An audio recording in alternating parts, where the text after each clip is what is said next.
It's கடி joke time. ரெடியா? இல்ல ரெடியா? இல்ல ரெடி கேட்டுதான் ஆகணும். ஓகே. ஒரு சப்பாத்தி, ஒரு நான், ஓகே, ரெண்டும் ரன்னிங் ரேஸ் ஓடிச்சு. ஓகே. சப்பாத்தி ஜெயிச்சிருச்சு.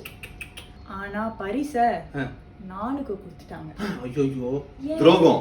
இது என்ன அயோக்கியத்தனமா இருக்கு? ஏன்? ஏன் சப்பாத்தி ஜெயிச்சிருச்சு ஆனா நானுக்கு பிரைஸ் கொடுத்தாங்க. ஜெயிச்சது சப்பாத்தி ஆனா அவார்டு வாங்கினது நான். சப்பாத்தி சப்புன்னு ஓடி இருக்குமோ? Congratulations. Thank you. Very good, very good. How can you get this intelligence, I say? ஏன்னா நான் வந்து நான் ஓடிடுவியாடா? நான் சொல்லட்டுமா? ஓகே, ரெண்டு பேரும் ஃபினிஷ் லைன் வந்ததுக்கு அப்புறமா அங்க இருந்த நடுவர் கேட்டாங்க யார் ஜெயிச்சது அப்படின்னு. அதுக்கு சப்பாத்தி நான் அப்படின்னு சொல்லுச்சு. அதனால அந்த பரிசு தூக்கி நானுக்கு கொடுத்துட்டாங்க. மக்களே, நல்ல யூடியூப் சேனல்ஸ் நிறைய இருக்கு, ஸ்வைப் பண்ணி நல்ல வீடியோஸ் பாருங்க. நாங்க இவங்கள பாத்துக்கிறோம். நான் அடிக்கலங்க, நான் தான் அடிச்சிச்சு.